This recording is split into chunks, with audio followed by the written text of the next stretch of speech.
mana arziki da jagoranmu, shine gatanmu sannan shine baharinmu. Mun gode maka rabbana makayinmu, fatanmu lahira ya zamto mai cetonmu, mu zamto na dab da jagoranmu, aljanna mu shiga tare da mai cetonmu.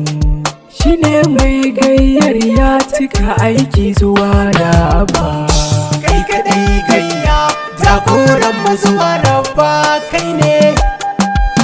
Ya Rabbi kai masa dubu na salatuka, marasa adadi kai masa wada habibinka, wanda lissafin ma ya hana kaina ya ɗauka, ko iya adadin yawan halittun ka Rabba.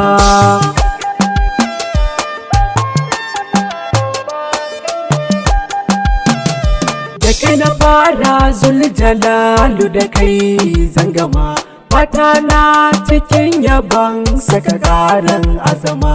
Ni mawahif nai ta begen sayamun wa'ayyama, zuwa ƙarshe da yardar ka ba zan daina ba. Kai kadai